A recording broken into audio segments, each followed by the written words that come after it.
Bienvenue sur Wake Up, votre podcast de la préparation mentale. Ce soir, aujourd'hui, nous recevons Dolo Rinflick, pour les gens qui le connaissent un peu plus, et Dolo pour les intimes. Donc il est Head of Performance, et je vais le laisser un peu s'introduire, expliquer un peu ce que c'est être Head of Performance, et ensuite on va faire cette interview comme d'habitude. Salut Dolo, comment vas-tu ? Bonsoir, donc moi c'est Johan Maren alias Dolo, Dolo Rinflict. Comme vous pourrez l'entendre, j'ai la voix qui fluctue de grave à aigu sans que je puisse contrôler. J'ai eu un accident, d'où Dolo Rinflict, la douleur qui inflige des dégâts irréversibles. Je fais cette petite aparté pour justement le préciser. Je suis un ancien joueur professionnel sur différents jeux, donc la scène CS, la scène Warcraft Rock et la scène WoW, où j'ai fait du haut niveau sur ces différents jeux, que ce soit en PvE ou en PvPHL par exemple sur WoW. J'ai expérience chez Impact où j'ai fait du top 3 français à l'époque et du top 10 monde. Malheureusement, à la suite de mon accident, j'ai dû transitionner, puisque je ne pouvais plus rester en tant que joueur, à cause d'une douleur à la main et au dos et ainsi qu'à la voix. Et j'ai transitionné en tant que Head Performance. La Head Performance, c'est quoi? C'est de l'optimisation sur le physique, le mental et tout ce qui gravite autour d'un talent pour l'aider à performer à haut niveau. C'est un bon début. Du coup, alors, justement, par rapport à nos auditeurs qui ont l'habitude d'avoir des préparateurs mentaux, là, voilà, on t'attoie, Head of Performance. On va un peu creuser en détail ce que c'est exactement comme poste, parce que c'est assez atypique, je pense, comme poste en général, en sachant qu'il y a quand même un lien avec la préparation mentale, hein, on va pas nulle part. Moi, j'aimerais juste un peu pour comprendre comment on devient Head of Performance. Excusez-moi pour l'anglais en même temps, catastrophique. Oui, il n'y a pas de souci. Comment on devient Head Performance? On fait des formations dans différentes stratégies du développement mental et physique. En gros, pour devenir un couteau suisse. Donc ça va être des formations sur l'intelligence émotionnelle, sur les modèles mentaux qui existent de développement d'un talent. Et l'idée, ça va être de tabler sur, par exemple, les 12 stratégies mentales de l'action. Euh, et on va se former sur tout ce qui touche de près ou de loin un athlète ou un cyberathlète, de manière à optimiser ça et pour qu'il performe mieux. Dans l'idée, c'est vraiment ça. C'est qu'on va D'accord. devenir un couteau suisse, une boîte à outils géante où, par exemple, en gestion du stress, on va avoir 100 outils. Le but va être de trouver le bon outil pour l'athlète pour qu'il puisse l'utiliser et qu'il puisse devenir autonome, en fait, notamment en situation compétitive. D'accord, ok. Du coup, si je comprends bien, pour être Head of Performance, finalement, c'est les formations qui te font devenir Head of Performance. C'est pas en mode, tu vois, tu fais que de l'hypnose, tu vois, par exemple, comme moi. Tu peux pas dire que tu es Head of Performance. C'est vraiment un tas de formations qui te permettent de devenir justement Head of Performance, c'est ça? Oui, oui, l'idée, c'est de comprendre qu'il faut être un peu touche à tout là-dessus. Et en gros, il y a des différents leviers Mhm. euh, pour performer, d'accord? Et les D'accord. leviers de la performance, en gros, il faut y aller les chercher. Si par exemple, je te dis les leviers techniques, les leviers physiques, donc mécaniques, trait à l'humain, les leviers stratégiques, les leviers sur la gestion de l'énergie, les leviers mentaux et les leviers qui vont apparaître soit au sein d'un individu, un joueur, ou un groupe d'individus. D'accord? Mhm, Donc tout à fait. une équipe, un staff, une structure. Et l'idée, c'est d'interagir sur tous ces leviers pour optimiser tout simplement le quotidien du talent pour qu'ils aient plus de temps à se concentrer sur eux, sur ce qu'ils ont à réaliser en compétitif. Donc c'est leur donner des clés en gros, hein, des tops, des techniques d'optimisation de la performance pour qu'ils puissent vraiment être focus à 100% le moment venu, quoi. Et se D'accord. concentrer sur ce qu'ils ont à faire. D'accord, très bien. Bah, alors, juste pour aussi, un peu pour nos auditeurs, ça fait combien de temps maintenant que tu es Head of Performance? Alors, je pense la scène, dans le général, depuis combien de temps tu es dans l'e-sport? Et Mhm. depuis combien de temps maintenant tu es Head of Performance? Globalement, maintenant, ça fait un peu plus de 15 ans. Dans les milieux du sport, de l'e-sport et dans le milieu professionnel. Voilà, J'ai les 3 casquettes. C'est ça, ça fait un moment quand même que tu es dans ce domaine et que tu fais aussi également ce métier. Donc Oui. ton sujet, donc moi j'aime bien la notion de levier. Justement ça met une petite, je me rappelle en off on en discutait et moi je trouvais que ce métier, ce que tu fais est plutôt la métaphore de la maison, où tu vois par exemple un préparateur mental, peu importe lequel, hein, va utiliser un meuble à l'intérieur de la maison. Toi il y a vraiment cette notion de de mur qui va permettre au staff de se mettre en place, si on se me souvient bien, une équipe en tant que telle, et même l'individu finalement. Tu touches vraiment tous les niveaux, si je comprends bien, du domaine finalement. Et même au structurel, c'est-à-dire à la couche du dessus, des structures, des écuries qui existent et qui gravitent autour des talents. En fait, on va insuffler tous les mécanismes de culture de l'impact de ce qu'on met en place. Est-ce que ce qu'on est en train de mettre en place est bénéfique pour l'athlète ou est-ce qu'il l'amène des choses négatives, voire des contraintes supplémentaires qui ne sont pas justifiées auprès du talent? Et on va les optimiser. D'accord. Alors du coup, finalement, ton avis peut, alors peut-être pas bon terme, mais restructurer carrément un staff parce que c'est pas adapté pour la performance d'un talent, si je comprends bien. Oui, c'est ça, on va donner des mécaniques pour discuter et dialoguer avec un talent, des mécaniques spécifiques à un athlète ou un cyberathlète. C'est-à-dire que, par exemple, le style direct avec certains talents va moins bien marcher, d'accord? Et il va falloir s'adapter, va falloir, donner différentes méthodes de dialogue, pour interagir avec lui. Pour éviter que, il se frustre, qu'il rompt la communication. L'idée c'est de donner des clés de la com', pour arriver à interagir, sans, par exemple, taper à l'ego de l'athlète parce que, ça sert à rien. On a besoin que l'athlète ait un ego.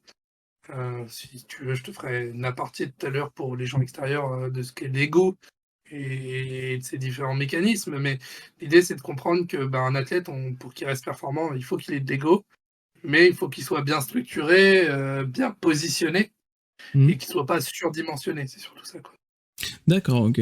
Non, c'est intéressant. Du coup, tu vois, c'est vraiment le spectre qui est très large de ta posture que je trouve, moi, hyper intéressant pour moi-même et pour les auditeurs. Hein.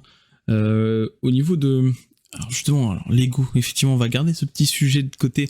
En plus, en France, je pense que c'est un sujet très très intéressant à aborder d'un point de vue vraiment culturel pour nous et finalement international. Donc on va se garder ça un peu plus tard et on va travailler sur ça. Juste en quelques mots, si c'est possible pour toi, comment tu décrirais un peu ta façon d'accompagner? Même si tu as plein d'outils, comment toi tu décris ta manière d'accompagner les gens? Le principe, c'est de comprendre que je suis une boîte à outils géante, Mmh. avec des tas d'outils et mon but est d'apporter des outils ou des optimisations à des schémas, heu, au quotidien, des athlètes ou d'un staff ou d'une structure. C'est venir apporter, des méthodologies correspondant aux besoins, d'accord? Des tops, des techniques d'optimisation, correspondant à un besoin, soit temporaire, soit continu au sein de l'expérience. Voilà, par exemple, si on parle d'un staff, on va lui apprendre à, gérer ce qu'on appelle les instances de travail. D'accord. Donc, une réunion d'équipe, une réunion, avec les joueurs, un meeting draft, voilà et on va lui apprendre les mécanismes de ces instances-là, pour qu'il soit plus efficace au sein de celle-ci et que les talents y adhèrent. C'est surtout ça, le mécanisme qui est important, c'est-à-dire que moi je travaille beaucoup, avec ce qu'on appelle les mécanismes de co-construction. Je Mmh. construis avec l'ensemble du collectif. Pour moi, le D'accord. collectif fait partie d'une unité et cette unité, en gros, à l'intérieur, doit avoir, des valeurs, des références, des croyances, fortes et du coup, il doit y avoir des mécanismes. Mécanismes qui les met en ordre de marche pour, atteindre les objectifs qui se sont fixés. D'accord. Du coup, ce qui est intéressant, c'est que finalement, dans ta position, donc, on part vraiment de la préparation mentale, on va dire d'un point de vue joueur, tu peux accompagner un joueur sur la préparation mentale, comme tu l'as dit, hein, au niveau du stress et ainsi de suite. Mais finalement, même au niveau du staff, tu vas les accompagner sur d'autres domaines qu'on pourrait ne pas s'y attendre, comme, alors tu parlais de réunion, mais finalement, je pense que tu peux les accompagner aussi sur comment s'organiser, organiser Ouais, une équipe et ainsi de suite. la planification, la programmation, les instances de dialogue, 1v1, en meeting d'équipe, tout ça. C'est en gros, structurer ces mécanismes, Mhm. de manière à les rendre plus efficaces, auprès des talents. C'est d'expliquer, certains bras de levier, hein, tout bête, une instance, à quoi ça sert, qu'elle soit planifiée, programmée, qu'elle ait un début, une fin, un ordre, d'objectifs du jour à l'intérieur et que, par exemple, pour te situer, une erreur courante qui existe dans les staffs, c'est de croire que parce qu'en face il y a du retard, ou parce qu'on est en avance ou truc, on convoque tout le monde par exemple, je sais pas, moi je dis une bêtise, 17h45 Mhm. et nos adversaires arrivent à 18h30. Et ben, l'instance de travail et la capacité d'attention de tes joueurs, elle est pas de plus de 45 minutes, ça n'existe pas. Mhm. D'accord? Ce qui veut dire que ton instance de travail, elle va être plus efficace si elle dure 15 minutes. Et elle ne doit pas s'allonger parce que l'adversaire est en retard. D'accord? Ou Ouais. parce qu'un teammate a des problèmes de connexion. Non, une instance de travail, elle a un temps prédéfini. D'accord? Et il faut Mhm. être un peu timekeeper, en fait, c'est l'idée. C'est en gros, tu es gardien du temps. Et si tu as prévu 15 minutes, tous tes objectifs doivent tourner dans ces 15 minutes. Ouais, c'est ça. Tu permets de vraiment structurer la pensée, l'organisation du travail en tant que tel, et finalement, la cohabitation peut-être même du staff, des joueurs, plus Ouais. tu ne peux pas faire tout et n'importe quoi. Surtout qu'on sait le domaine de l'e-sport et en phase de se professionnaliser, hein, on est vraiment aux prémices, je pense, de ça. Et bah justement, toi, tu permets de rendre ce domaine professionnel finalement. C'est l'idée, ouais. C'est l'optimiser pour les rendre efficaces. Donc oui, professionnalisation, c'est un terme qui correspond à ça. C'est de donner des clés pour que ces instances fonctionnent, le mieux possible, d'accord? Bien sûr. Et qu'elles prennent en compte la totalité, des, acteurs qui, sont au sein de ces réunions, de ces instances de travail. Donc on va prendre en compte la personnalité d'un individu, ses valeurs, pour éviter de le toucher à l'ego ou d'aller lui mettre des charges émotionnelles qui sont injustifiées, par exemple. D'accord. C'est pour ça Et qu'on donne beaucoup de méthodes de communication au sein d'un groupe. oui, ce qui est toujours très utile, quoi qu'il arrive, hein, pour le groupe, hein. Surtout, bah, là, tu parles un peu d'ego, mais on sait que des fois, cet ego peut prendre le dessus pour certains staffs, finalement. Et je pense, tu peux me contredire, euh, écraser finalement le joueur et finalement le rendre sous-performant sur le long terme, peut-être même. C'est l'idée. En gros, Je résume, hein. il y a des tas de mots et autres qui sont, des facteurs ou des toxines en communication, ou des agents stressants, par exemple. D'accord? On dit qu'il existe des milliers d'agents stressants ou d'agents stresseurs et ou des toxines verbales de communication. D'accord? Mhm. Comme dire, ne plus, ne pas dans une communication où on va pas y arriver ou mettre des mots à connotation négative. Par exemple, on va faire une communication dans lequel, on va dire aux gens, aux joueurs, aux athlètes d'arrêter de stresser. Bah non, en fait, si tu emploies déjà ce mot-là, tu es déjà foutu. C'est Mhm. comme le mot tilt. Aujourd'hui, le mot tilt n'aura aucune connotation positive dans la tête d'un talent. Quand tu Ouais, évoques le mot tilt, le cerveau travaille tout seul, en fait. C'est ouais, quand c'est ça. Ouais. tu emploies un mot à connotation négative, le cerveau, il travaille. C'est-à-dire que tu le veuilles ou non, il va travailler. Donc Mhm. tu peux te dire que ça a zéro impact, mais c'est pas la réalité. Et c'est comme évoquer des situations, qui se sont mal passées, par le passé ou autre, si tu les évoques comme mauvais timing, le corps va se mettre en alerte. Mhm. Ouais. Ouais, non, bah, tu vois, alors du coup, là, le fait que tu parles de négation, moi, ça me fait un peu écho, du coup, à l'hypnose, hein, tout simplement, à ma formation. Et cette notion que, bah, justement, faut éviter, tout simplement, la négation, même si, parfois, elle peut être utile, mais il faut l'utiliser à bon escient et de la bonne façon. Là, comme tu dis, hein, la mauvaise expérience, encore une fois, je pense que ça dépend juste du contexte dans lequel tu vas le ressortir. Si tu le ressors dans un moment où il faut pas des briefings d'après match, avant match, je ne sais pas, tu le sors comme ça, peut-être que oui, effectivement là ça va avoir un impact négatif, hein, tout simplement sur le joueur.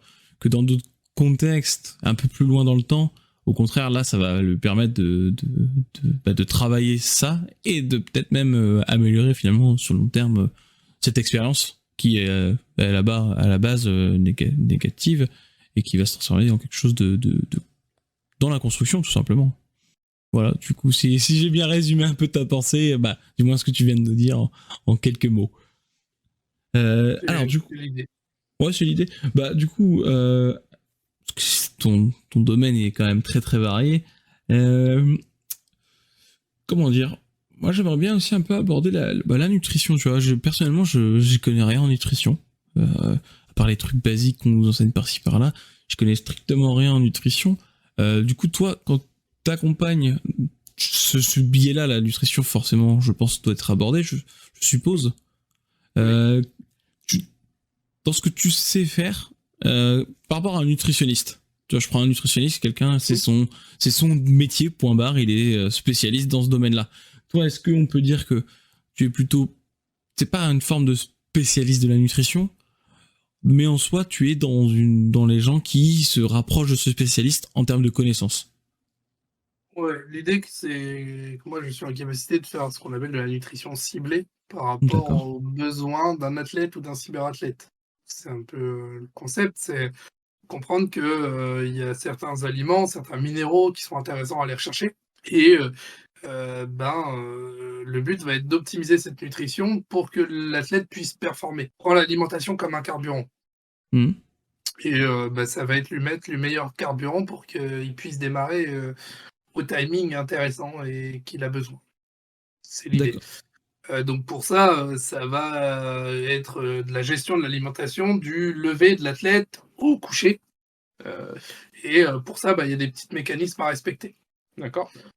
Comme, quand on se lève, on n'a pas besoin, d'apport de gras, énorme ou d'apport de sucre énorme. Par exemple, pour un petit déjeuner complet, on va éviter les pains blancs, les pains de mie, ce genre de bêtises qui ont aucun apport nutritionnel comme la biscotte, ce genre de choses. On va favoriser des pains à indice glycémique bas, d'accord? Comme, le pain aux céréales, le pain complet, le pain intégral, le pain au levain, hem, le pain de seigle, voilà, ce genre de choses. L'idée est de comprendre que ces pains-là ont de la valeur nutritionnelle et sont très faibles en sucre et en sel. D'accord. Ok. Ouais, du coup, tu peux.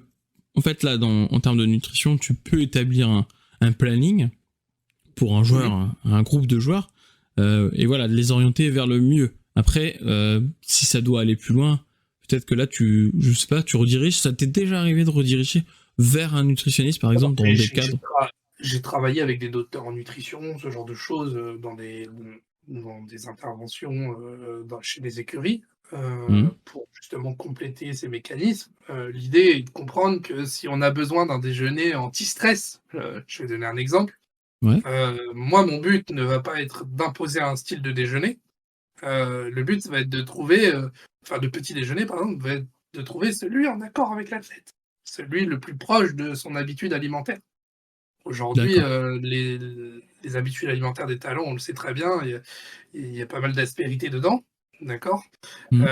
Et le but va être de trouver des compromis et de lui faire comprendre que ce type d'alimentation a un intérêt pour lui ou ce type d'alimentation n'a pas d'intérêt pour lui. D'accord. Je vais te donner des exemples de classiques, hein, mais 2 tranches de pain, des pains que je t'ai cités avant, d'accord? Mmh. Donc un indice glycémique bas, avec, une petite quantité de beurre.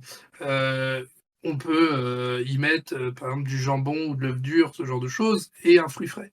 On peut prendre des céréales, il y en a qui adorent le muesli. L'idée, c'est d'éviter le sucre ajouté, d'accord? Donc au naturel, du lait, les oléagineux, hein, c'est tout ce qui est noix de cajou, ce genre de choses. Ouais. Les mécanismes du fruit frais. Sinon après on peut aller chercher, un yaourt, des, cuillères de flocons d'avoine, ce genre de choses. L'idée, ça va D'accord. être de composer avec l'athlète un petit déjeuner, correspond à, ses habitudes alimentaires et à son besoin en énergie. Ouais, il faut éviter la frustration, la privation finalement, aussi du joueur. Alors il y a ce mécanisme-là, mais surtout, qu'il va pas falloir aller, bouleverser son équilibre alimentaire. Si tu fais ça, je te donne un exemple, l'athlète, il est pas en permanence avec toi, Mmh. tu vas avoir des effets inverses, des effets indésirables. Si tu lui fais manger quelque chose qui est aux antipodes de ses habitudes alimentaires, la réadaptation alimentaire risque d'être compliquée et ça va te faire des effets annexes que tu veux pas. On n'est Mmh. pas là pour tenter quelque chose, on est là pour leur donner un carburant qui correspond à leurs besoins, au plus proche de leurs habitudes alimentaires. Oui, c'est ça, finalement, tu t'adaptes en fonction déjà de la vie qu'il a et de son parcours. Au niveau, Mmh. je parle là vraiment à petit déjeuner, hein, dans un premier temps. Mmh. Et en fonction d'eux, il y a une notion de, tiens, tu peux peut-être remplacer ça par ça, Mmh. sans remplacer tout le plat. Bah, sans remplacer l'habitude, pardon. C'est ça. On va être Ouais. là pour optimiser, pour donner des petites techniques supplémentaires, pour dire si tu vas chercher ce type d'alimentation, tu auras un déjeuner plus équilibré, plus complet, et qui te permettra de ne pas avoir de coups de barre sur tel timing. Ah ouais, Oui, c'est Dolo, j'en avais un. Eh ben Mhm. voilà, bah, déjeune ça et on en reparle. Et fais cette alimentation fractionnée sur tel timing et tu verras que ce coup de barre à telle heure, tu ne l'auras pas. Exemple, hein, les LAN, j'en ai fait énormément avec les talents et autres. Et ben, en général, après manger, bah, ils avaient mangé un McDo ou un hamburger sur place ou un hot dog. Et ils disaient, bah ouais, quand je reprends, je suis moins fluide mécaniquement, j'ai envie de dormir. Bah oui, ton corps est en train de se mettre en mécanisme de digestion. Donc, vu que tu es en digestion, bah, ton corps tourne au ralenti, c'est l'idée. Et c'est Mhm. pas ce que tu veux quand tu veux de la performance. Donc, il y a d'autres alimentations intéressantes à aller chercher. Donc, on leur donne le riz complet, les pâtes complètes, ce genre de choses, les crudités, les pavés de saumon. Voilà. Mais on peut aller chercher les formules sandwich. C'est ce que je t'expliquais. Mais sandwich qui ont des valeurs nutritives importantes. Exemple de sandwich, pain aux graines. À l'intérieur, bah, tu peux mettre du poulet, un peu de fromage, d'accord. Des choses qu'ils aiment, en fait. Mais avec pas du pain blanc. Oui, non, tout à fait. Ouais, le but, voilà, comme tu dis, c'est pas de changer l'habitude, c'est d'améliorer l'habitude, hein, si je comprends bien, C'est ça. et de l'amener, voilà, vers. Ce qui est intéressant, du coup, je pense aussi, c'est dans cette notion que, bah, du coup, tu dois leur dire, par exemple, comme tu l'as dit, là, t'as dit le fameux coup de barre. L'expérience fait que même eux, en adaptant un peu cette nouvelle hygiène alimentaire, vont s'apercevoir que le coup de barre qu'ils avaient à un moment T est quasiment dissipé, voire plus inexistant au bout d'un certain temps. Et ça Ouais, va les amener à continuer finalement dans la recherche de tout ce qui va les aider à être plus performants. bah, on va leur apprendre que certains aliments sont des aliments anti-stress, anti-fatigue, naturels, en fait. Mm. Et aujourd'hui, ce sont des aliments qui ne consomment pas forcément au bon timing, et en conscience du besoin de leur corps. C'est-à-dire que, je le dis en haute performance, c'est l'idée de ils ont un capital physique, ils ont un capital mental, d'accord? Un Mm. capacitif si tu préfères, et ils ont un capital santé. On parle de capacitif pour le mental, et le physique et on parle de capital, santé, d'accord? Le capital D'accord. santé, si tu joues avec et tu le détruis, bah, tu vas avoir des impacts. Si tu joues avec tes yeux, tu le détruis, tu vas voir que tu vas porter des lunettes ou tu vas devoir subir une opération. Voilà. Le capacitif physique et mental, tu peux jouer avec, d'accord? Sachant qu'il faut toujours le ressourcer. Mm. Si tu le ressources pas, si tu vas pas dormir, si tu lui fournis pas le bon carburant, si tu fais pas les bonnes choses au bon timing, bah tu vas être déficitaire et ça va te coûter des choses. D'accord? Tout à Comme fait. de l'underperformance, ce genre de choses. Donc oui, sur du court terme, tu peux faire 20 games. Oui, certes. Tiens ça sur quelques semaines, c'est impossible. D'accord? 20 games jour, tu vas le tenir au début et tu vas être content, mais tu vas voir qu'arrivé un moment, bah, ton corps, il va pas se ressourcer. Bien sûr, ouais. Oui, et puis ça va être contre-productif sur le long terme pour le joueur, hein, quoi qu'il arrive. Ouais. Et alors, du coup, pour revenir à cette notion de ressources mentales, au dehors de l'alimentation, pour quelqu'un qui a besoin de. Alors, pour reprendre un peu tes termes, de se ressourcer sur le capital santé, du coup, le mental, qu'est-ce que tu peux, toi, également proposer?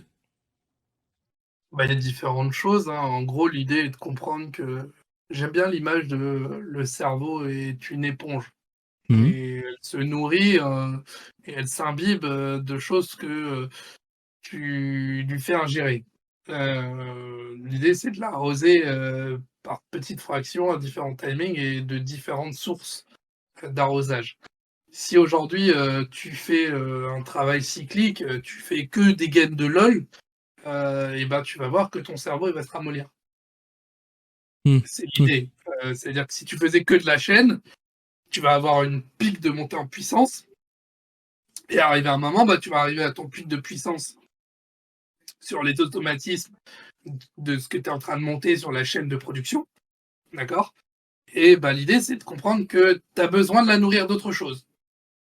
Et ces choses sont de différentes valeurs. Ça peut être, des relations humaines, ça peut être, des interactions avec la nature, ça peut être des relations avec toi-même, d'accord? Hem, Avec de la respiration, de l'apprentissage de la connaissance de soi, d'accord? Maîtrise de soi, comprendre ses émotions.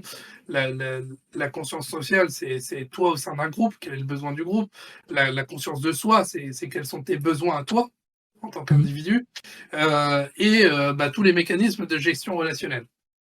Heu, Tous ces mécanismes que tu vas activer de relations, d'échanges avec les gens et autres vont te nourrir. Et cette nutrition, mentale est extrêmement importante pour ton équilibre. Si on veut qu'un athlète soit bien dans sa tête, bien dans son corps, bien dans ses pompes, bah, il faut qu'il ait un équilibre physique et mental. Et cet équilibre mental, tu vas le chercher par des mécanismes sociétals, d'accord, de groupe, et ben, tu vas nourrir, par exemple, sur, des choses qu'ils aiment, la musique, le cinéma, j'ai une bêtise, ça peut être les mangas, ça peut être, des interactions de jeux en dehors de League of Legends, du jeu de plateau, par exemple. C'est un peu le faire sortir de ce quotidien, quoi. Oui, tu veux être le meilleur dans ton domaine. Par contre, pour être le meilleur dans ton domaine, faut quand même que tu puisses t'évacuer à certains moments de ce domaine, justement pour éviter de t'enliser. Comme tu disais, travailler à la chaîne. De base, on peut faire un petit écho avec le monde du travail. Travailler à la chaîne, vraiment à la chaîne pure et dure comme on l'entend, bah, ça t'abrutit sur le long terme, tout simplement. Ça va te ramollir parce que comme tu exécutes en permanence la même action, oui, tu vas Même avoir un tâche. pic, la même tâche, ouais, tout à fait, tu vas avoir un pic de performance, certes, mais à un moment, bah, tu vas faire la même chose, bah, du coup, ton cerveau va se lasser, va se fatiguer, justement, et du coup, là, tu vas shooter. Ça peut même amener, alors là, on est dans le monde du travail, dans l'extra, mais ça peut t'amener vers une forme de dépression sur le long terme, hein, bien entendu. Donc, du Oui, coup, il y a quelques il y a quand mécanismes même. actifs avant, mais oui, oui, c'est l'idée. Oui, C'est moi, je vais toujours vers le pire directement, tu vois, on grosso va modo. parler de fatigue mentale, avant, Voilà, on c'est va ça. parler de voilà. L'idée, Mais on va parler d'anxiété, de mécanismes de rupture et ensuite on va aller vers ce qu'on appelle les mécanismes de burn-out. Mais, l'idée, c'est de comprendre que, j'aime bien prendre cet exemple dans le milieu du sport parce qu'il est très connu.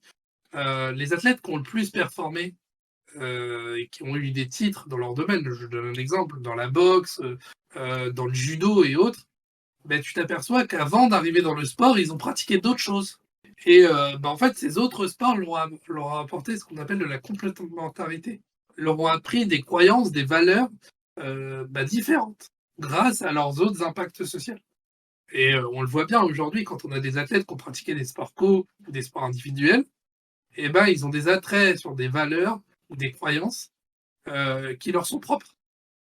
Et moi, mes mécanismes est de s'appuyer sur ces choses-là, les transmettre au coach, d'accord? Ou moi de les utiliser quand ils en ont besoin pour se rattacher à elles, pour performer, d'accord? d'accord, ok. Et du coup, alors ma question c'est, est-ce que toi, ça t'arrive aussi de proposer des exercices au collectif et à l'individu?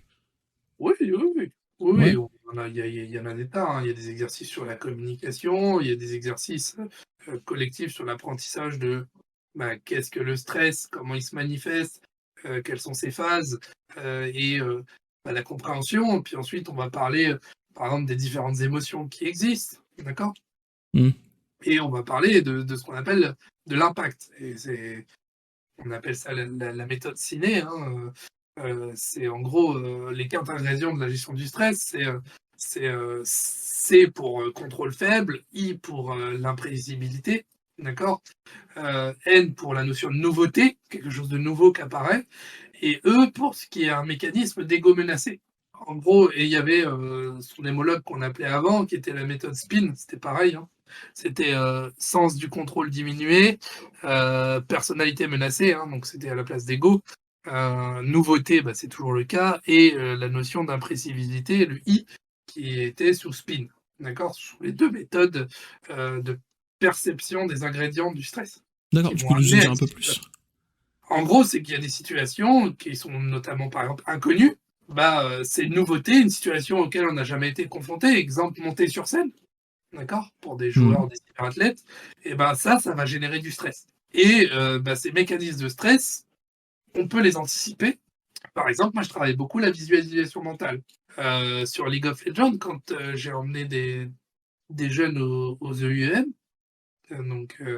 sur LoL, quand j'ai fait ça, j'avais récupéré les modèles de scène en 3D, d'accord? La cartographie de comment ça allait se passer, et D'accord. je les avais aidés avec ces schémas 3D à visualiser mentalement là où ils allaient être positionnés, l'interaction qu'ils y allaient avoir, le bruit ambiant et tout ça. J'avais travaillé sur tous ces mécanismes.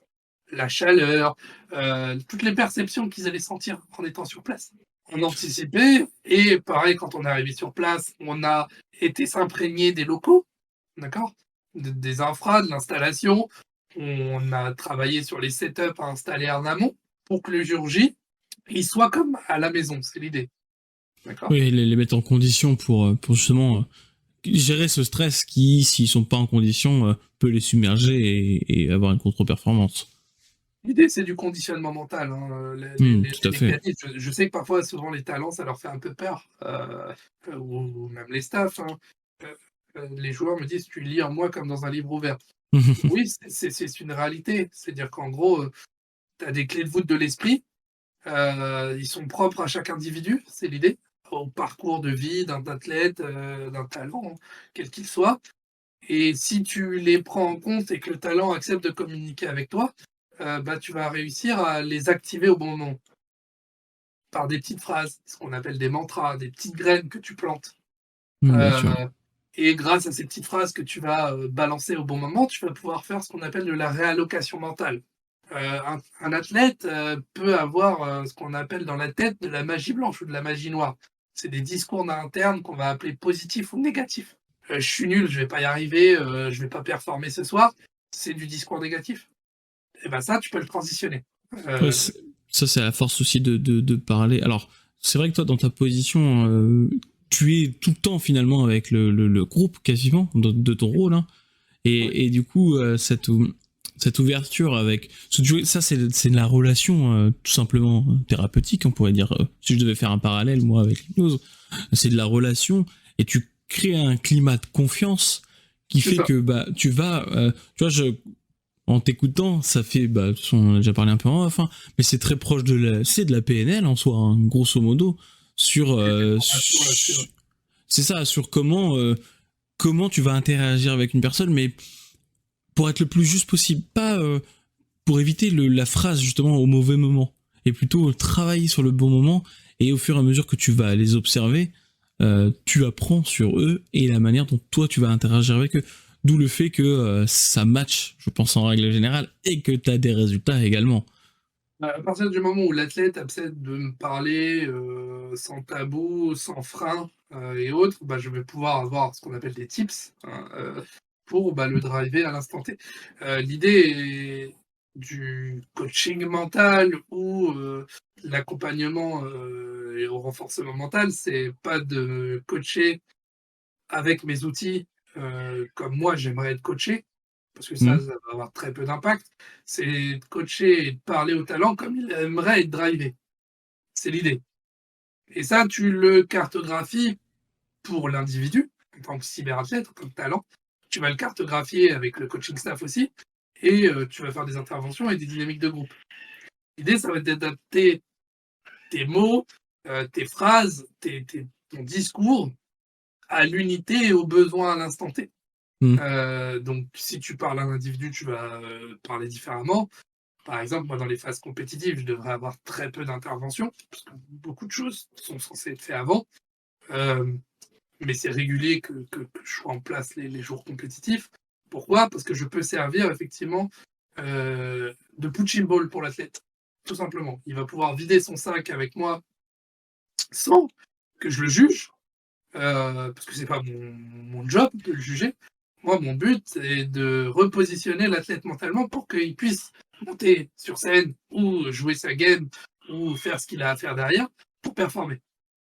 Donc si, en vidant son sac, j'arrive à lui redonner quelques phrases, quelques mots bien placés d'interaction pour réallouer ses mécanismes mentaux à de la pensée positive ou à des actions positives sur lesquelles il va pouvoir avoir du contrôle, du sens, bah moi j'ai tout gagné en fait. Parce que Hmm. derrière, il sera un rock quand il va monter sur scène.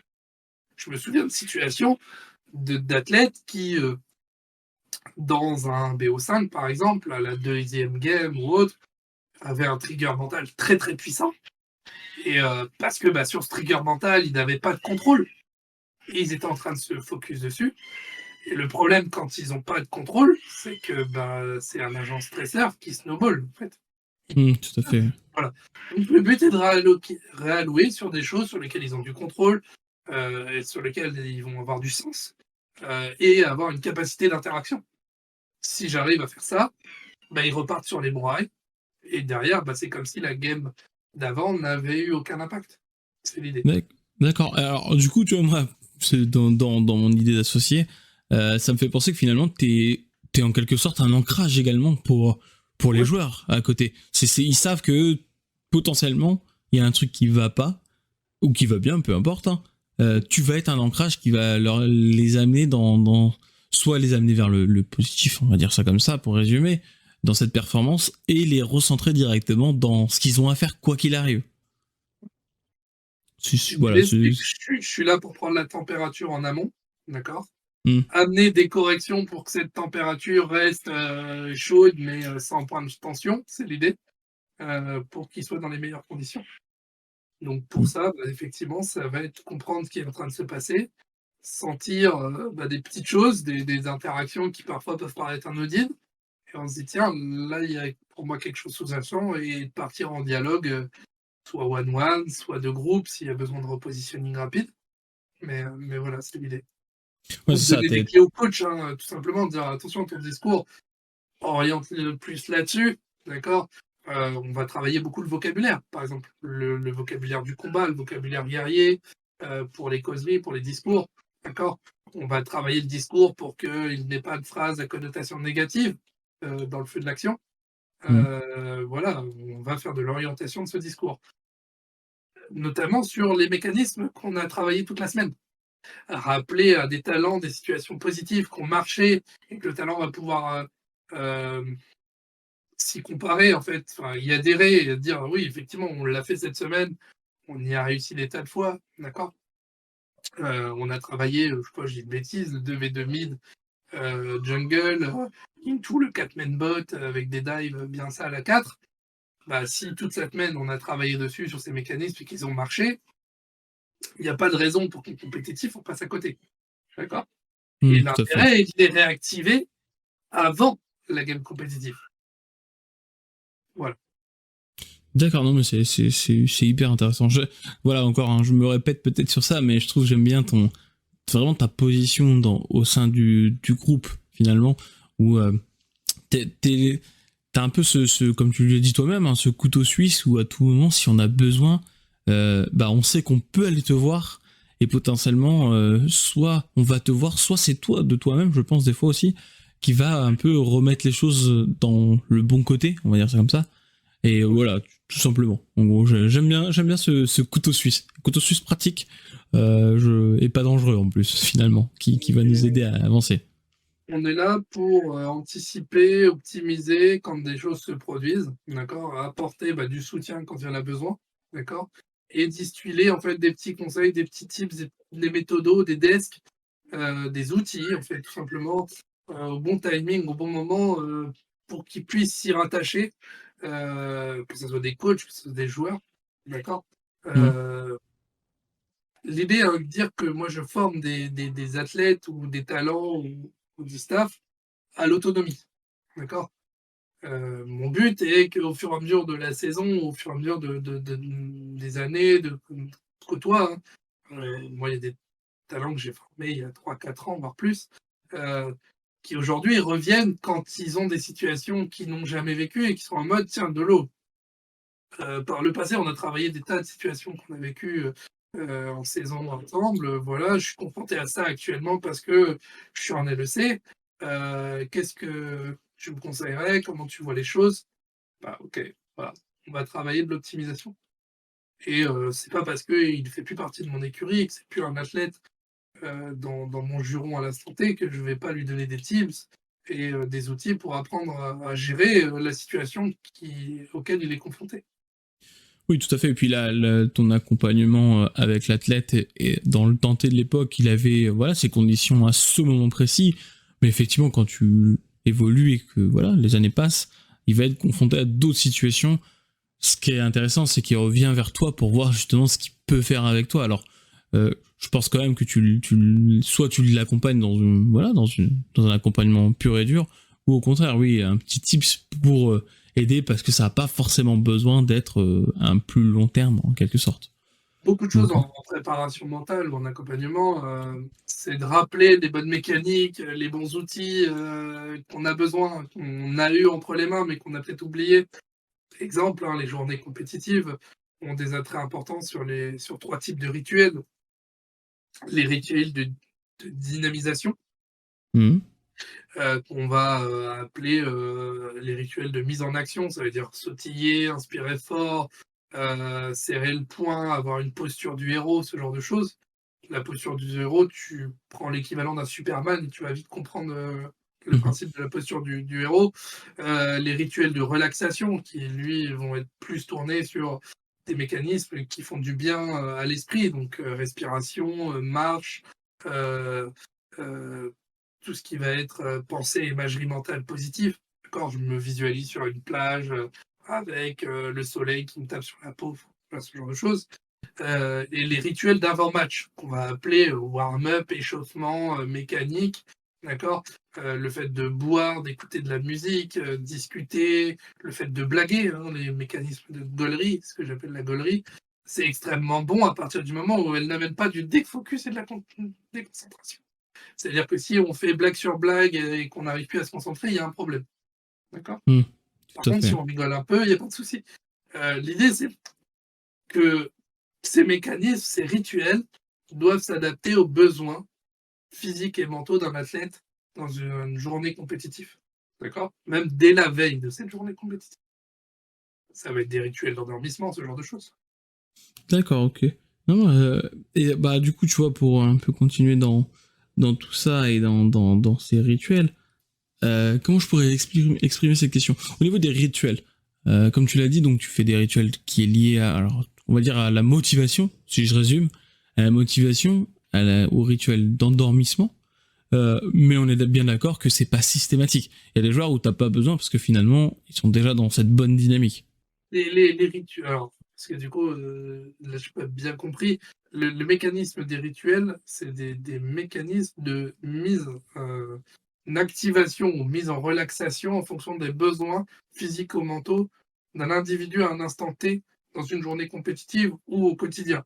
L'idée, c'est que ton cerveau, il travaille et bah, il peut se mettre à gamberger, d'accord? Il peut se mettre à stresser et autres. Bah, comment tu fais pour inverser cette vapeur? Hmm. Ok. Est-ce que ça a été plus clair là? Ouais, ouais, Heu, c'est bon, effectivement. Ouais, il y a eu une petite confusion. Bon, non, ça non, arrive. il y a pas de souci. Hmm. C'est l'idée que, bah, une routine, en gros, c'est des mécanismes de routine.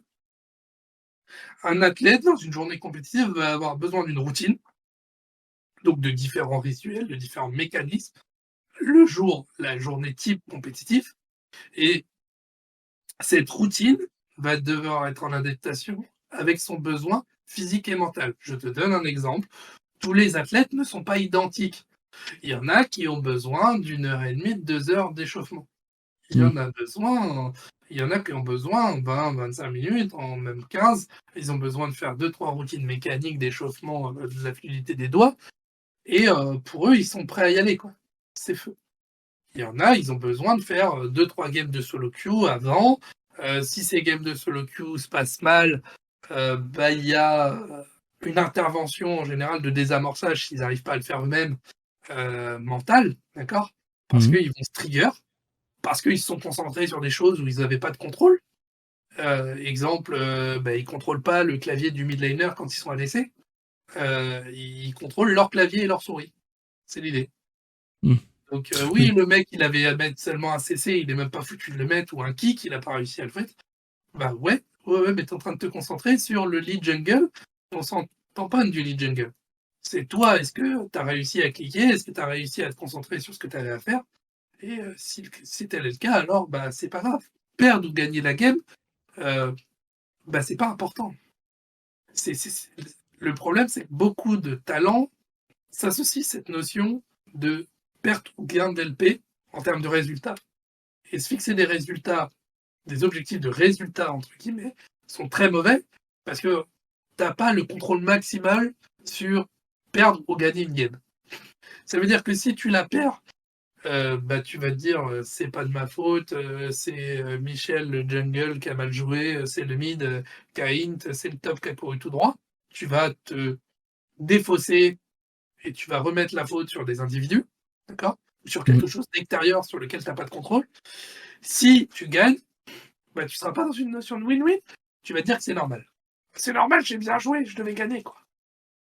Ouais, et puis en plus, c'est un peu hors cadre, excuse-moi de te couper comme ça, mais c'est un peu hors cadre de finalement de ce rituel qui est avant la compétition finalement. Là, le joueur sort complètement du cadre. Je fais mon rituel pour m'échauffer. Là, il est bloqué finalement dans cette notion que c'est plus un rituel, c'est un objectif. Si je comprends bien. Alors, les rituels. Là, je parle vraiment de ce cas-là, hein, je précise. Hein. Ouais, mais les talents, on les voit pas comme ça. C'est des mécanismes pour eux pour être prêts le soir T. Si pour eux, pour être prêts, c'est de jouer 3 games et idéalement de les gagner pour être aware mentalement, d'accord? Il y a des histoires de superstition, de mécanismes d'activation mentale qui ne devraient pas exister, ce qu'on appelle des biais mentaux. Et en gros, bah, mon objectif à moi, c'est de corriger ces biais, d'accord? Exemple, on va dire, pour qu'on soit au max, il va falloir gagner la rame de préparation ou gagner, le warm-up. Bah non, en fait. Gagner ou perdre le warm-up, on s'en fout. C'est pas ça qui définira si, la game d'après, compétitive, tu vas la gagner. Oui, c'est ça. C'est tout à fait ce que je voulais dire. Donc, oui, non, ok, très bien. Bah, du coup, pour faire un peu écho à ce qu'on avait dit au début, j'aimerais bien entendre la définition de l'ego. L'ego, il se découpe en trois choses. L'ego de soi, toi et en gros, ta manière de te percevoir et ta confiance en soi, ce genre de choses, d'accord? Soit tu en as assez, soit tu en as pas assez et cet ego va être important pour te mettre en action, d'accord? Ensuite, tu vas avoir ce qu'on appelle l'ego des pairs. L'ego des pairs va être, ceux, en qui tu as confiance, qui sont proches de toi, que tu prends pour modèle. Ça peut être, un autre joueur de haut niveau. Ça peut être ton coach, ça peut être ton petit frère, ça peut être tes parents, d'accord? Ta copine, d'accord? C'est des gens qui te font du bien et qui, sont capables de booster ta confiance à un instant T pour t'amener plus loin. C'est des gens, qui tu veux ressembler, parce que tu leur prêtes des vertus, des valeurs, des convictions, qui, pour toi, sont très importantes pour performer. Et tu as ensuite l'ego du public. L'ego du public, c'est le plus difficile. C'est ce qu'on appelle la frame ou la hype autour de nous, parce que l'ego du public est très versatile. Si tu performes, bah, le public est derrière toi. Si tu underperf, en général, le public te crache dessus ou se détourne de toi. Donc se détourner, c'est le moins pire, c'est-à-dire qu'il s'écarte de ton chemin. Quand ils se mettent à te trash talk, c'est plus compliqué. L'idée, c'est que pour être un athlète et avoir un ego bien proportionné, bien positionné, c'est qu'il faut avoir un équilibre de ces trois types d'ego. D'accord? Si tu es trop égo tourné sur toi, tu vas être egoistic player. C'est moi je, moi je, moi je, et bah, en gros, tu vas être cristallisé sur toi et sur tes performances. Et tu vas minimiser les performances de tes teammates qui t'ont aidé à faire que tu sois en 6-0 en tant qu'ADC, par exemple, j'ai une connerie. D'accord? Tu vas dire, bah, j'ai tout fait tout seul comme un grand. Et tu vas glorifier ce que tu fais et tu vas nullifier ce que les autres font. Exemple, hein, les egoistic players, souvent, c'est c'est pas mon opposant qui a bien joué, c'est moi qui ai mal joué. Tu comprends ce que je veux dire? Ouais, je vois, ouais, tout à fait. Voilà. Le problème de l'ego de soi, c'est qu'il faut en avoir, d'accord? Parce que si tu en as pas assez, bah, tu seras pas en capacité de te mettre en action, le moment T quand tu vas avoir besoin, d'accord? Mmh. Si tu en as pas assez, bah, tu vas te retrouver dans des situations, entre guillemets «merdiques». Si tu en as trop, bah, tu vas être très tourné sur toi et dès que les situations vont mal se passer, tu vas faire de la protection de la self, c'est ce qu'on appelle la protection de l'ego, d'accord? Et tu vas reprocher des choses en les externalisant. C'est pas moi, c'est Riot qui sait pas équilibrer ses champions. C'est pas moi, c'est mon top laner Kayn, d'accord? Voilà. C'est l'idée, hein, je vulgarise, Ouais, non, mais je il faut, il faut. caricature, mais c'est le concept. L'ego des pairs, bah, c'est ceux à qui tu rattaches une parole, une confiance et des valeurs importantes. Donc c'est pareil, tu en as besoin, d'accord? Tu as besoin d'un cercle de proximité en lequel ils peuvent te dire des choses pour te faire avancer, d'accord? Et tu sais qu'ils le feront toujours dans ton intérêt et que ça sera toujours, dans une volonté d'amélioration, de positif pour toi, d'accord? On va pas être sur quelqu'un qui, «Putain, tu été nul à chier, cette game, tu vraiment une grosse merde», tu vois? C'est quoi qu'il arrive, ça sera jamais bénéfique, OK? Ouais, bah, De parler comme ça à un athlète, tu lui détruis son ego, tu lui détruis sa confiance en soi. Fais ça en intergame et on en reparle, quoi. La game d'après, pour voir s'il fait, voilà, il y en a très peu qui vont remonter en selle. Ça existe, hein, j'en connais. Tu les tapes à l'ego, il y en a des mecs, c'est Thanos derrière, mais il y a très peu de profils qui marchent à ça. Alors, c'est pas tout le temps ça. ouais, non, non, j'en connais très, Mmh. très peu, qui sont capables de se prendre des gifles comme ça et de faire un reverse sweep mental, et pour remonter en selle. Non, le mieux, c'est d'aller chercher des clés d'activation du talent en lui disant: «OK, là, tu as pas su les trouver, mais si tu regardes là, cette capacité, tu l'as, donc si tu te focuses et que tu te concentres sur ça, tu l'actives prochaine game».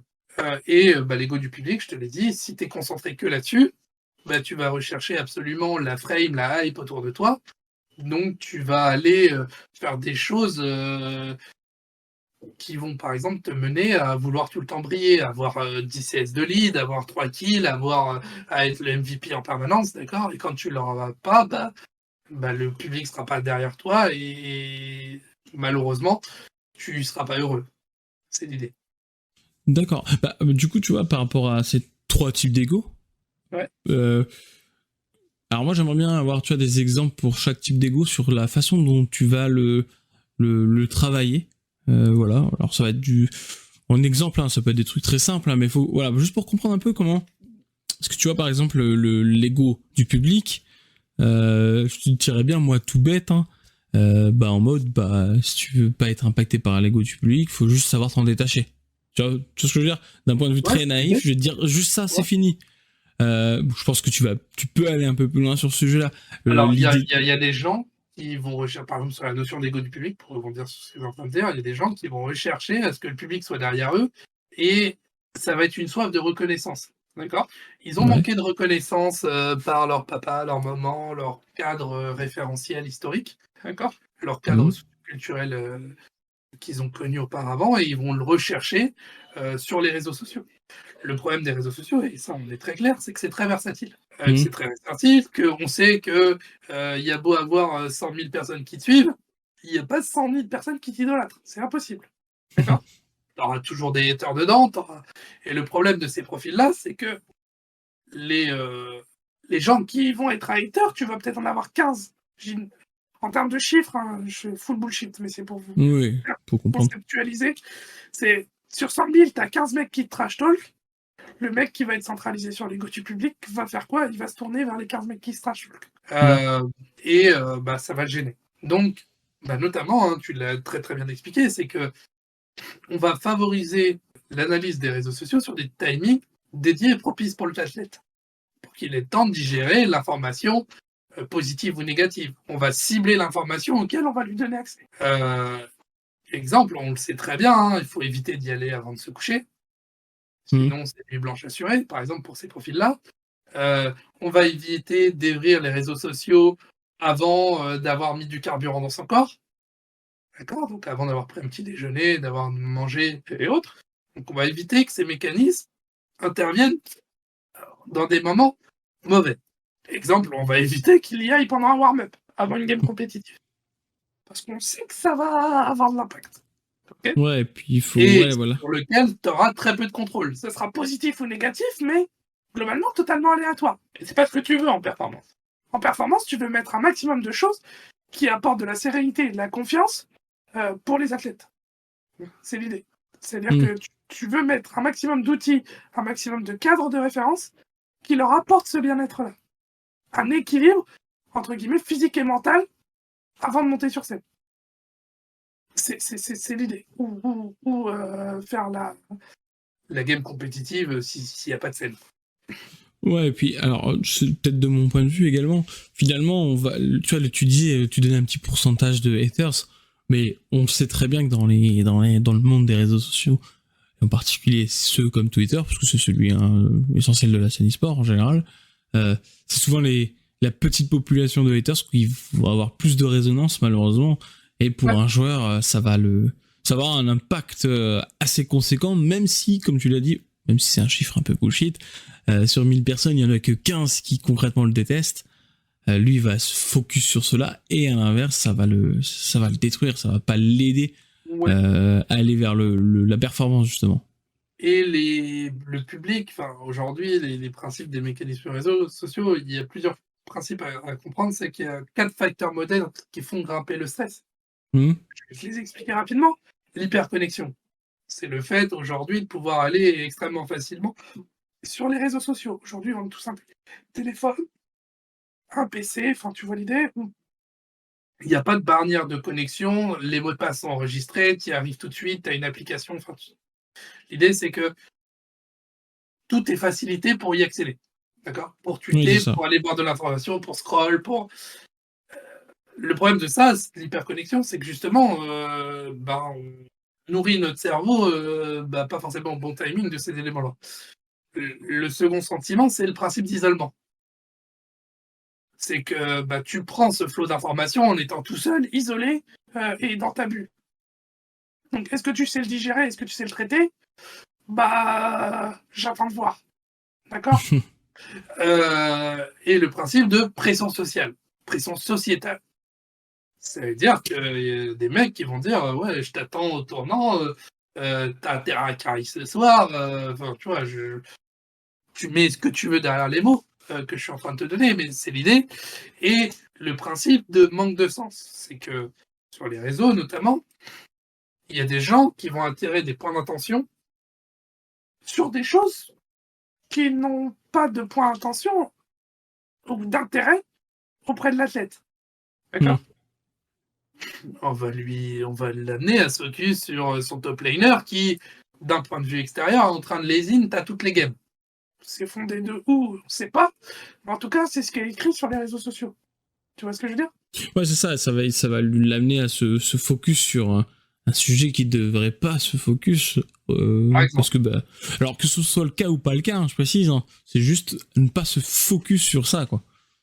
c'est ça. Il va se focus sur le négatif, sur des questionnements, des raisonnements extérieurs au groupe, à l'unité, au collectif et à lui en tant qu'individu. Et ces schémas peuvent amener à le bouleverser, à lui nuire à sa concentration, et ainsi de suite.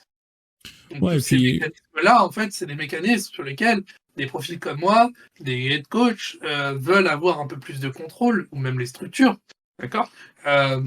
Je le dis souvent, il y a les réseaux sociaux, mais il y a aussi les casters. Moi, le nombre de fois où je vulgarise les mécanismes des casters, les casters sont là pour animer. mmh. Qu'est-ce qu'il y a de mieux pour animer que faire du clivage, que de faire de la hype sur certains profils, d'accord? Mettre en retrait certains profils, dire que tel profil en ce moment n'est pas bon, enfin. Et est-ce que tu es en capacité de digérer, pardon, ça Digérer. 3 minutes ou 5 ou 10 minutes avant la game? Heu, la réponse, c'est pas le timing. Après coup, pour te montrer ces informations, à froid, pour te dire: «Écoute, tiens, des mecs qui t'attendent au tournant, il y a des gens qui veulent créer de la hype autour de toi, serre-toi-en, c'est le moment de taper dans la butte. Ça, ok. Si le mec, tu sais que si tu lui mets un coup de poing, il enfile les gants de boxe et il va monter sur le ring, bah sers-toi de ces mécanismes-là, ok. Si c'est pas le cas, si tu sais que tu lui mets un coup, il s'allonge, bah évite de lui mettre le coup, d'accord. Utilise d'autres mécanismes qui vont renforcer sa confiance en lui pour accepter de prendre les gants et de monter sur le ring, d'accord. C'est ça, c'est encore une notion de s'adapter, quoi. Ah bah de toute façon, notre boulot, c'est que ça soit de la PM ou de la performance au sens large, c'est de s'adapter à tous les profils d'individus qu'il y a face à toi, à tous les profils d'intelligence émotionnelle, d'accord, et ainsi que toutes les personnalités, d'accord. Chaque personnalité au MBTY, c'est alors tu m'excuseras, mon anglais est mauvais, hein, je suis 10, mais On est deux. l'idée c'est de comprendre qu'il y a un nombre de profils types qui existent. Tout à fait. En fonction des outils, il en existe plus ou moins, je vais t'en définir 16 comme ça. L'idée c'est que ces 16 profils ont chacun leur attrait, leur mécanisme. D'accord. Et bah, il va falloir les accompagner et comprendre comment interagir avec eux pour bah, être plus efficace. C'est ça, et travailler sur les sensibilités liées au profil. Parce que c'est un peu le but hein, de tous ces tests de personnalité, hein, je caricature, mais c'est de pouvoir voilà, accompagner ces types de profils au mieux dans ce qui va leur parler à eux. Parce que bah, le but c'est, alors je sais pas du tout, je me souviens plus des types de personnalités, mais je crois qu'il y a des trucs genre aventurier, des trucs comme ça, si je me souviens bien. Voilà, tu vas pas lui amener, tu vas pas travailler sur la sensibilité avec un aventurier de la même façon que tu travailles avec, je crois qu'il y a un profil guerrier, je crois, je sais plus exactement. Mais voilà, en gros, tu ne peux pas travailler la sensibilité de l'un avec l'autre comme ça. Donc le but, ça va te faciliter toi tes outils, sans pour autant, alors ça c'est ma petite vision à moi, hein, sans pour autant mettre les gens dans des petites cases, loin de là. Oui. C'est juste un outil qui te permet de mieux orienter ton discours à toi en tant que préparateur mental ou head of performance. Voilà, en gros, grosso modo, c'est pour ça cette notion de profil de personnalité.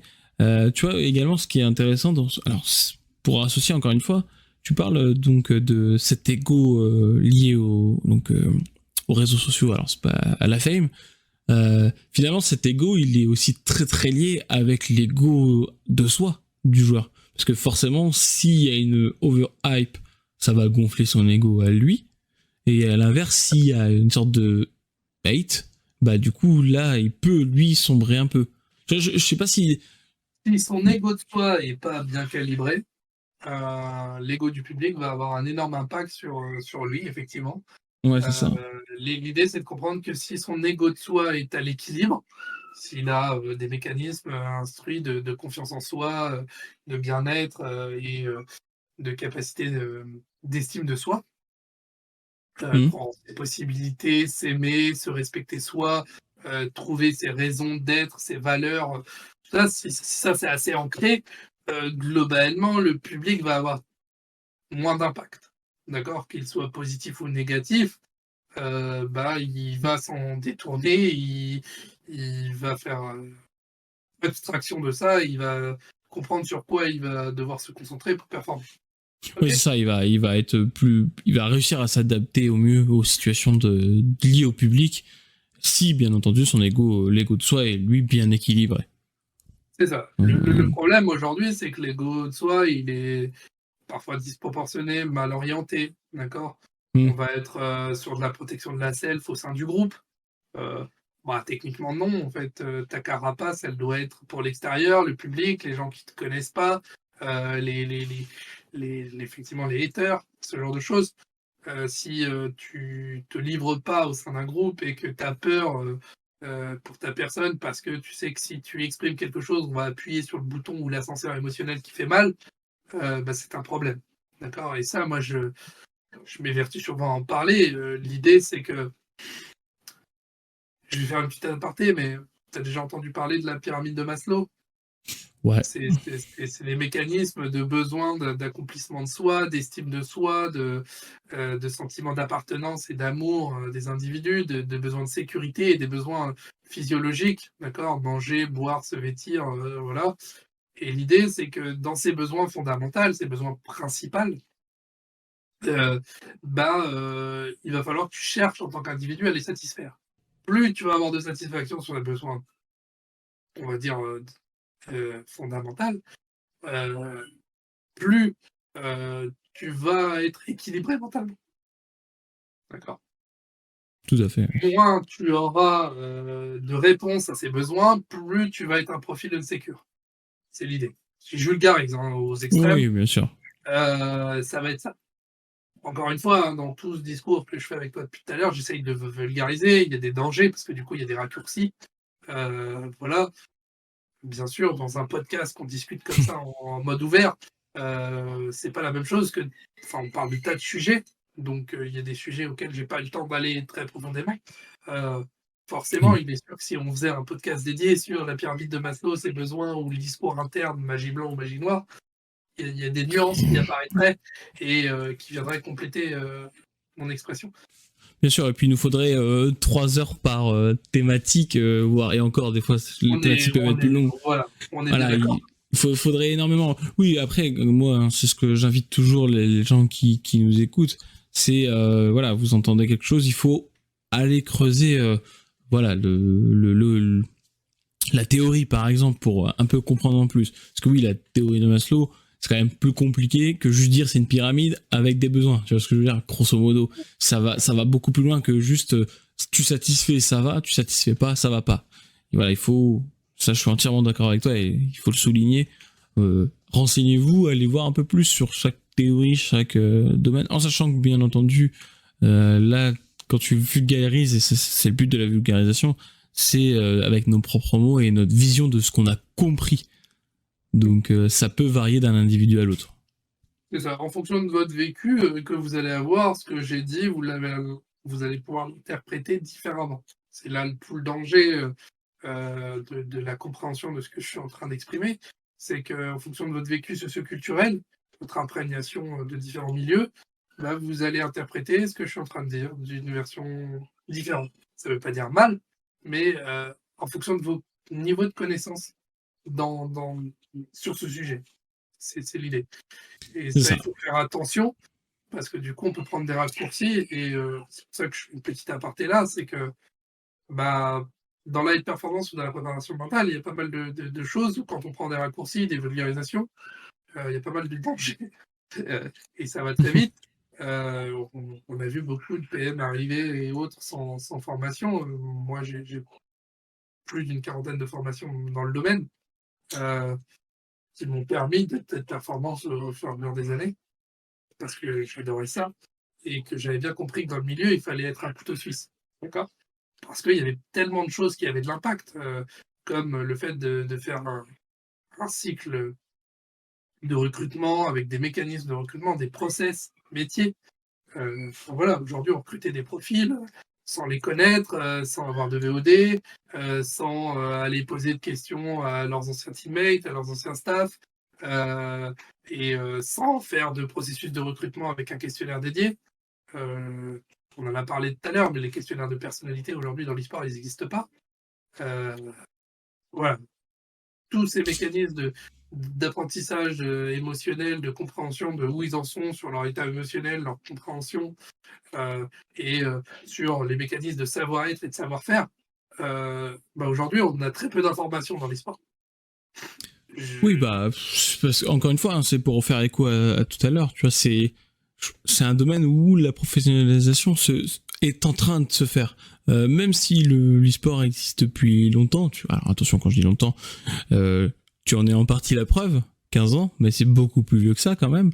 On sent que c'est maintenant qu'il commence à avoir une certaine forme de les grosses écuries commencent enfin à devenir professionnelles.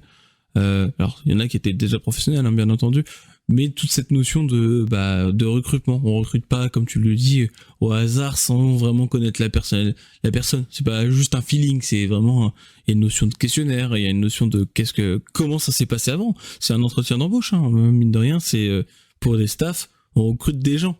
Donc du coup, tu ne recrutes pas n'importe qui. Personne n'a envie de recruter quelqu'un qui, dans son équipe juste avant, en fait, a fait vriller toute l'équipe entière parce qu'il était insupportable et il ne veut pas travailler ça, par exemple. Je précise.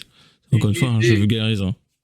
L'idée est de comprendre que le profil que tu vas recruter a des valeurs, a des soft skills personnels, d'accord? Et Tout à fait. que tu vas vouloir trouver un collectif dans lequel ces soft skills, ces valeurs s'intègrent. D'accord? Oui, c'est ça, que ça Et match, quoi, tout qu'il y simplement. ait il y ait une culture commune, des valeurs communes, pour aller chercher, de la performance et les objectifs fixés. Il est sûr que quand tu recrutes un profil, il est facile lors d'un entretien de dire, «Moi je veux faire top 1». Ouais, quels sont tes moyens humains? Qu'est-ce que tu vas mettre derrière pour aller chercher ce top 1? Quel est ton engagement? Quel est ton investissement? Qu'est-ce que tu veux faire pour? Voilà, quels sont les mécanismes qui vont s'activer au cours de la compétition? Il y a pas mal de mécanismes et bras de levier à comprendre et moi, mon job, c'est justement d'aller poser ces questions. Souvent, quand j'ai fait des questionnaires, de recrutement, dans des écuries, que ce soit en LFL, en D2 ou au-dessus, qui j'ai transmis à des talents avant qu'ils aillent se confronter aux entretiens, souvent j'en créais avant qu'ils aillent faire les entretiens pour les préparer, ou je faisais les entretiens à blanc. Et ce qui ressortait, et les talents le disaient une fois qu'ils avaient fait d'autres entretiens, c'est qu'on amenait des questions qu'ils n'ont pas l'habitude de se poser, d'accord? Mm. OK, tu veux devenir champion, mais être champion, c'est quoi? C'est tu veux devenir joueur professionnel, c'est quoi pour toi? D'accord? C'est quoi les aspects, positifs? C'est quoi les aspects négatifs? Voilà, et tu l'amènes à se poser des questions, d'accord? Parce que, quand tu veux devenir joueur professionnel, des sacrifices, il y en a des tas. Moi, quand j'étais joueur professionnel, par exemple, j'ai fait, 3 ans sans être à l'anniversaire de mon père. Et mon père le savait, c'est-à-dire que son anniversaire tombait, à une période où j'étais systématiquement en compétition et je disais à mon père, «C'est très simple, le mercredi d'avant, après-midi, j'ai un day off, on fait une sortie ensemble, on va en ville, on fait une activité ensemble». Ça pouvait être, aller au cinéma, ça pouvait être, aller au billard, faire un truc, plaisant en fait, qui lui plaisait à lui et à moi et on se retrouvait ensemble, mais il savait que le soir de son anniversaire, je ne serais pas à la fête et quand j'aurais fini ma compétition, mon premier objectif, c'est après avoir célébré avec mes teammates, c'était d'aller le voir et d'aller Mm. à cette soirée. Par contre, il savait que je ne boirais pas d'alcool parce que le lendemain, je reprenais et il savait que j'allais pas finir tard. Ça, c'est ces contraintes et ces exigences, quand tu n'es pas dans un cadre, ou une structure sportive qui gère ce cadre de vie, d'accord? Mm. C'est au talent à se mettre ses contraintes. Soit il se les met, soit il se les met pas, d'accord? Si j'avais envie, samedi soir, après ma compétition, je me tapais le mur, tu vois ce que je veux dire? Ouais, c'est Oui, ça, c'est mais cette le notion lendemain de. matin, j'étais pas aware pour le match de 13h, c'est pas possible Ouais, c'est ça, et t'apportes les questions finalement, si, pour un peu aller dans le vif du sujet, tu leur apportes la question de quel sacrifice t'es prêt à mettre en place pour devenir joueur e-sport et professionnel, quoi. Passer du stade amateur au stade pro. c'est ça, toutes Et les contraintes qui vont avec le milieu, les contraintes d'incertitude financière, aujourd'hui, est-ce que si tu payé, je dis une bêtise, 300 €, est-ce que pour toi, c'est une reconnaissance salariale? Est-ce que tu es heureux par rapport à ce que tu réalises comme performance? Est-ce que tu estimes que c'est assez? Est-ce que cet argent te est insuffisant pour toi vivre au quotidien? Ça hmm, va avoir des impacts et ça, c'est la réalité. C'est-à-dire que si, moi j'avais des athlètes, hein, qui, se retrouvaient en LFL puis en Div 2 l'année d'après. Le salaire était, divisé par 2 voire par 3 en étant gentil et sauf que nous en Div 2 par exemple, à l'époque, il y avait aucune quand j'ai commencé la Div 2 la première année, en division 2 française, il il n'y avait aucune structure qui avait des locaux, qui avait des infrastructures, des locaux pour vivre. Il n'y en avait aucune. Des centres d'entraînement ou autres, il n'y en avait pas. Donc, tu étais livré chez toi, parfois chez tes parents. Euh, Moi, le cadre de vie qu'il y a autour de toi a une extrêmement importance. C'est pas quelque chose qui va être rédhibitoire pour te recruter ou non, mais en fonction des questions qu'on va te poser là-dessus et tes réponses, ça va nous informer sur est-ce que cet environnement est sain, d'accord? Est-ce qu'il t'apporte de la sérénité? Oui, non. Si Mm. c'est pas le cas, et j'ai des tas d'athlètes en tête chez qui ça s'est produit, bah, on sait qu'en saisonnalité, ça va nous coûter, tôt ou tard. Ouais. Si l'environnement est toxique, si l'environnement est défaillant, d'accord, bah, ça va avoir un impact sur les performances de l'athlète. Parce qu'à un moment T, il y aura un déséquilibre. Déséquilibre dans l'hygiène de vie, un déséquilibre émotionnel, euh, un déséquilibre sur tout ce qui va être sommeil, parce que voilà, l'environnement est défaillant et qu'il y a du bruit jusqu'à 4 heures du matin la veille d'une compétition. Ça arrive, d'accord? Que moi je dis toujours la vie en collectif, que ce soit avec tes parents, avec des amis, dans une coloc ou autre, il y a des règles du collectif. Mm. Ces règles, soit tu y adhères, soit tu y adhères pas. Si tu y adhères pas, techniquement, arrive un moment, il faut prendre tes propres Petite édition, ouais, et t'envoler vers de nouvelles contrées, un appart, une coloc, et ainsi de suite. Ouais, L'idée, c'est c'est que ça. ces règles de l'unité et du collectif, si tu es chez les parents, tu peux pas les fixer. C'est-à-dire que c'est tes parents qui sont chez eux, donc ils tolèrent certains mécanismes. Ils acceptent.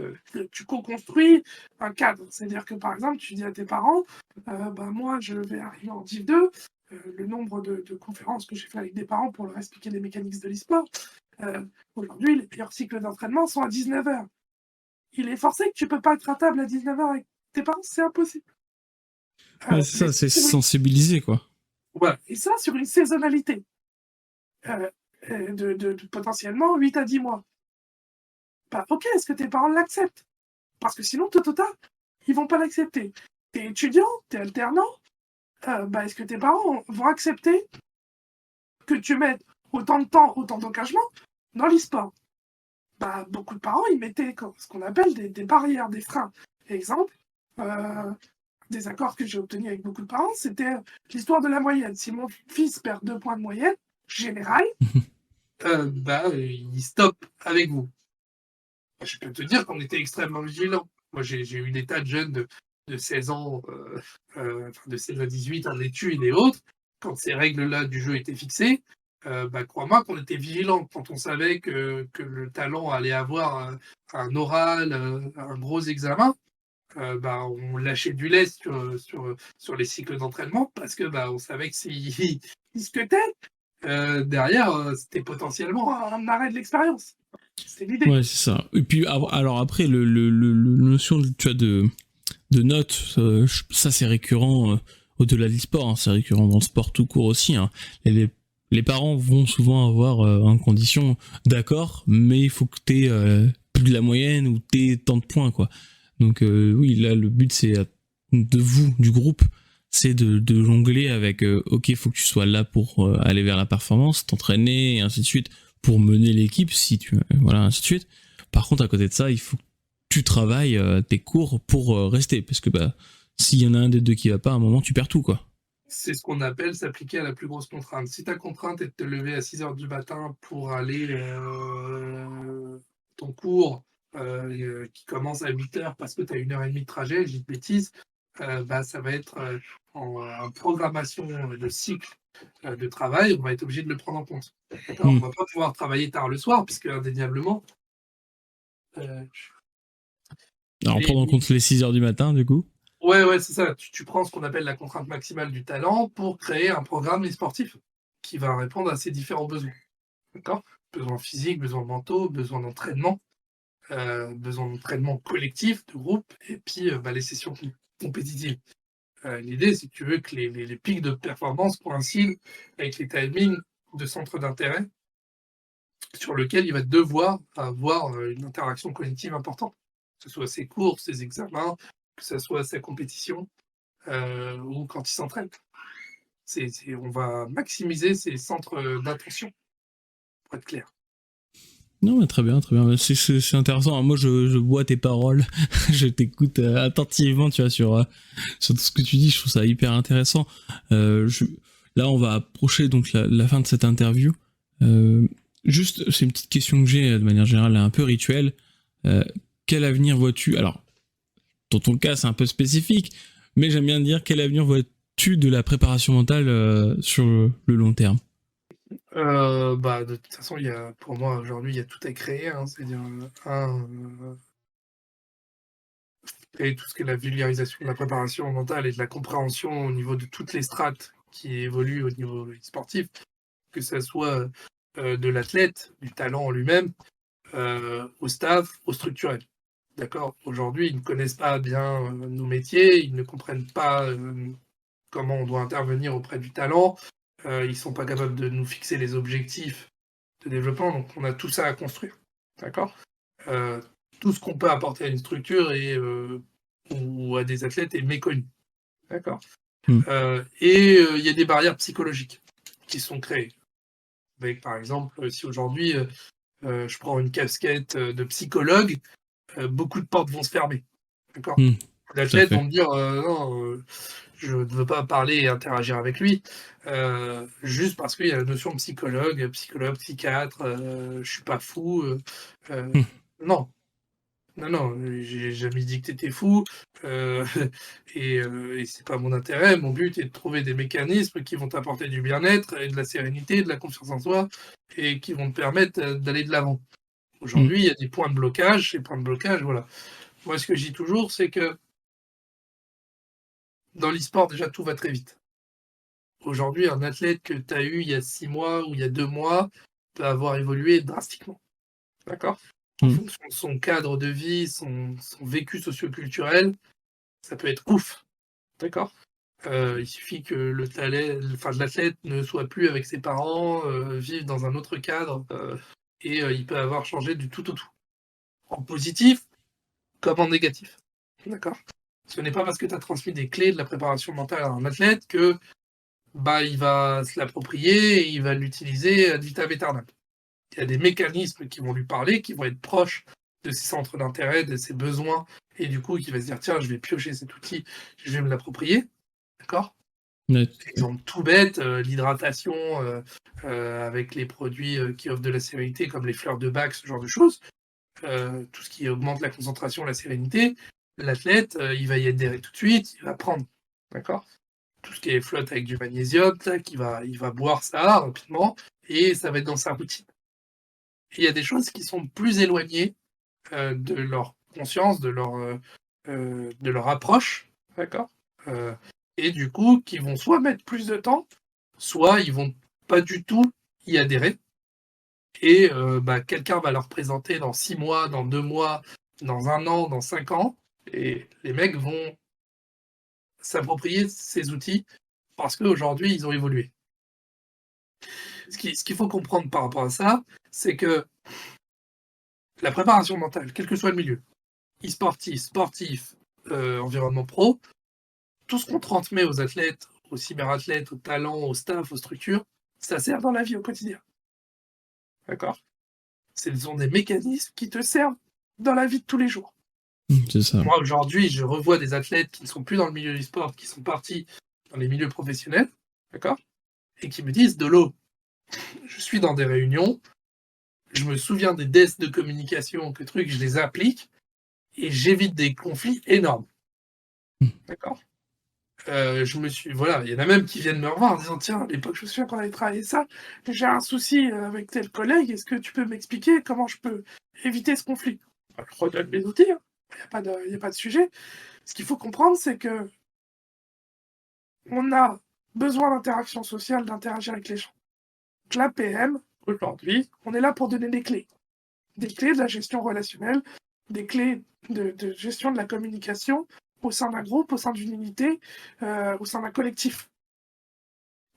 Je pense que plus on va être au sein des groupes, on va pouvoir travailler sur les 3 strates que je t'ai identifiées. Alors les 4 si on définit l'unité joueur en tant qu'individu, seul.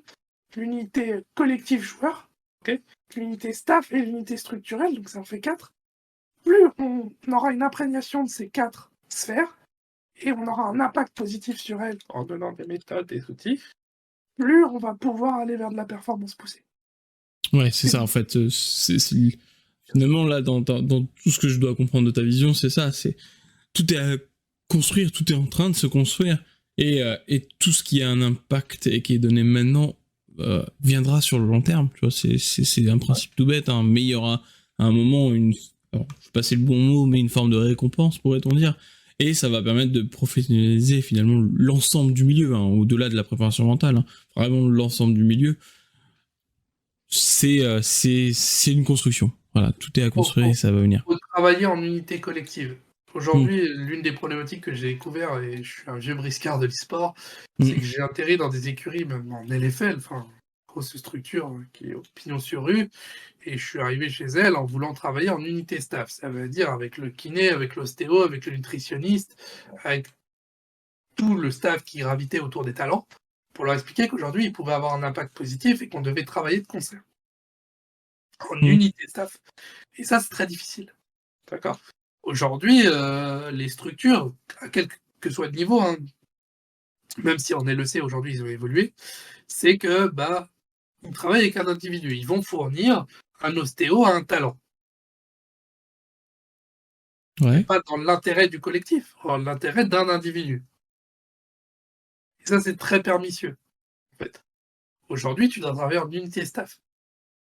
Ouais, ça veut dire que tu dois développer un cadre de vie et un cadre d'entraînement qui soit, on va dire, en contrôle. La notion de maîtrise, j'aime pas trop, mais en gros, où tu gères le plus de facteurs à l'intérieur pour éviter les aléas.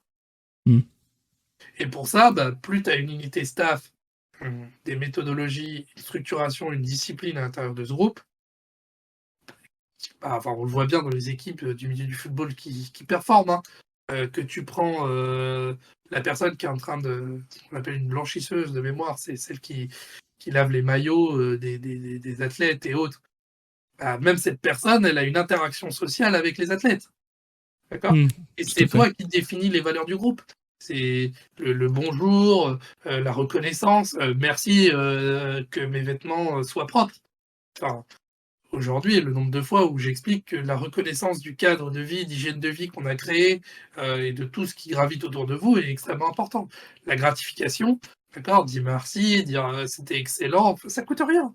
D'accord. Si tu as kiffé le repas qui t'a été servi, c'est important. C'est important de le signaler. C'est ça. Non, mais très bien. Merci pour cette réponse. Cette réponse. Pour clore un peu cette interview, on peut te suivre sur Twitter, si je me souviens bien, essentiellement même. As-tu d'autres réseaux, une autre manière de te suivre, où on peut te suivre ?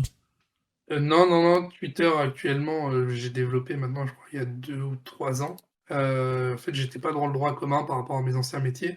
J'ai pas le droit de développer les réseaux sociaux, donc maintenant j'y suis passé. J'avais des métiers très confidentiels, secret défense, j'étais habilité, donc je n'ai pas pu les développer. Donc aujourd'hui, mon réseau de rattachement est Twitter. D'accord, je mettrai ton Twitter en description de cette interview. Et moi, tout simplement, je voulais te remercier infiniment pour cet échange très riche, avec beaucoup de sujets abordés. Après, moi, je m'y attendais au vu de ta posture, et c'est très bien. Donc, merci à toi d'avoir participé à ce podcast, et je te dis à très vite.